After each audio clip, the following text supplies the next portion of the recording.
Raphael Sadiq says that he writes the song about a girl in Long Island. He remembers a girl from Long Island. Okay, Okay. it's cold in New York. Okay, let's say she moves. She moves in the winter. She moves in the winter. She's wearing baggy clothes. It's cold. She doesn't know anyone. She's kind of hanging around. She lives in an apartment. She sees these guys, but they oh, that's the new girl, Yeah. right? She meets this guy. He's they know him, but they know he got all the girls. Oh, that's just D'Angelo. He oh, look who he messing with now, right? Oh, he must be messing with the new girl. The weather changes. Her attire changes. Okay. She got the hoop earrings on. It's 96. She got the biking shorts on. It's not 92, man. This isn't a Boys to Men video. Boys to Men was still out in 96. She got look, she it's summer, it's hot. She's wearing Dayglow biker shorts, hoop earrings, and she is gorgeous. And now people are taking notice. And now they want to know, yo, D, is that you? Like, what's going on? Like, what's here? Because I know you got all the girls. So if you ain't really serious about this one, yeah, you let me know because now he's trying to figure out what he's missing, and maybe he's sleeping on something just right under his nose. could be. I think so. The bridge might help clear this up a little bit once we get into there. You don't want to give your take on that? Um, I think he's way more into her than she is into him. That is how I've interpreted this song. Since I started listening to it when we first started talking about it. See, so our and I interpretations, I don't. think, are different. I don't. I think that it's like he didn't know. Somebody walked in his house and said, "Is that a Spider-Man comic book made in the first press, made in issue number 3?" And he looked and said, this whole thing?" Yeah. And I'll tell you, so I didn't have a lot of respect for Money. It's a good transition with D'Angelo because of his attire. When I worked at the Boys and Girls Club, the kids didn't have a lot of money. Mm-hmm. I had a pair of Timberlands, right? Mm-hmm.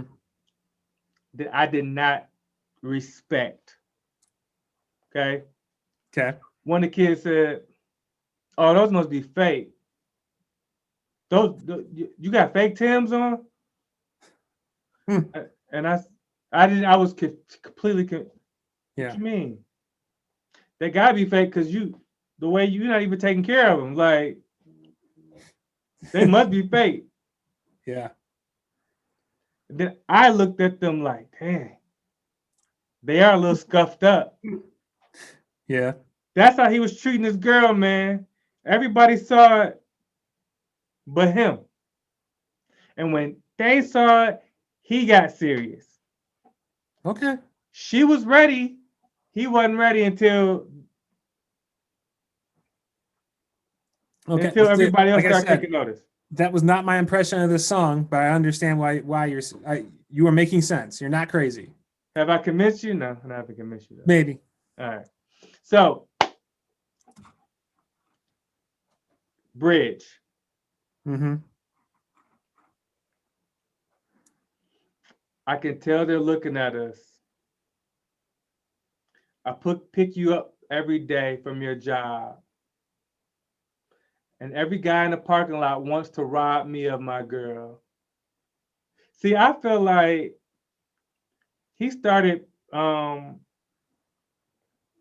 it on heavy once he realized that there was an opportunity he could lose her. Okay. He starts the first verse with saying he wants to make it known. Mm-hmm. And now, and by the we've had second verse. Now we're in the bridge. But I know I love you and you love me. No, first he says, excuse me. Everyone in the parking lot wants to rob me of my girl and my heart and soul. And everybody wants to treat me so cold, but I know I love you and you love me. So there's no other lover for you or me.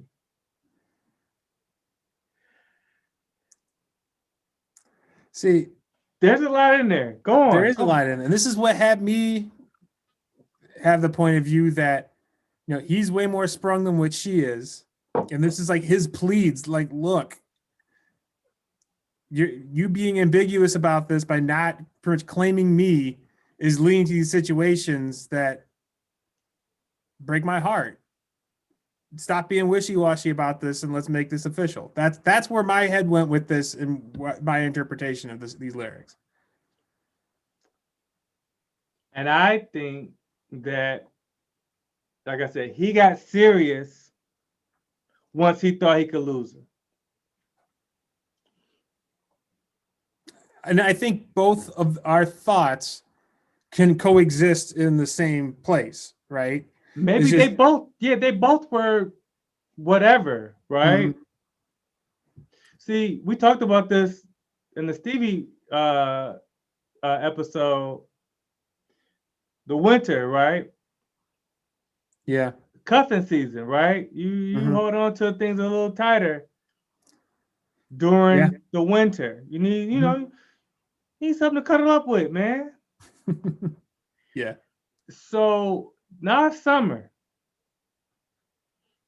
Because I'm not picking you up in the winter. Nobody's seeing. But when I pick you up in the summer from your job, now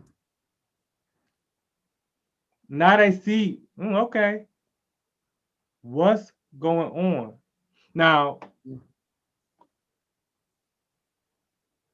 okay, so I knew before I wasn't trying to commit, but now I'm ready. Now, to your point, she may not be interested anymore. She may be done, or she may be indifferent because she didn't get what she wanted right away from him. Right. Yeah. Timing's important with all, I mean, in life, and not just, you know, romantic relationships. Timing plays into a lot of things. Well, because every other line, look at the second verse. He's talking about these other people every time, every verse. Yeah. Don't think I don't see him looking at you. All of them wishing they could have you, right? That's the first verse. Second verse. Yeah. I swear you're the talk of the town. I know they've seen us before. Like, it's all based on one. We're getting back to my original question. Was it like, were we going for a theme between these two songs? Because the first thing I thought of is overcommitted or overprotective men is like the point of view for both of these songs. Yeah. So, don't know if we were going down that rabbit hole, but I thought it was. Let's go. Let's go. No. I think we've kind of gone down it already, but because that's what we're getting to. But that's the point of view of both of these, you know, the vocalists in both of these songs is men that feel like their position in a relationship is either being taken away or being challenged by some outside force, and that what they are doing has no bearing on that.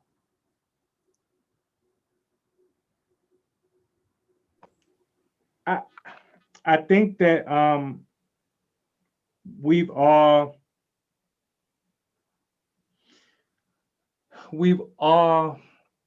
had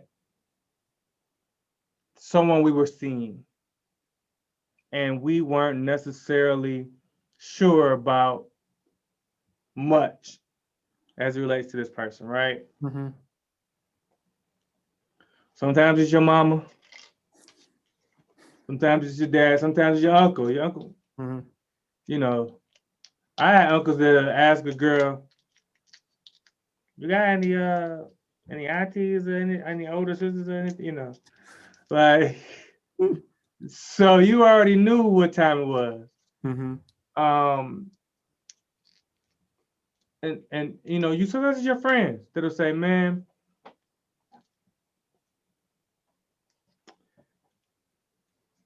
she a good girl, man. I don't know, like you may be missing it." You know, like they, politely, right? It's like, Yeah. I don't know if you see what I see, or you may be, your head may be somewhere else, but you need to pay Mm-hmm. better, closer attention to what you have in front of you, right?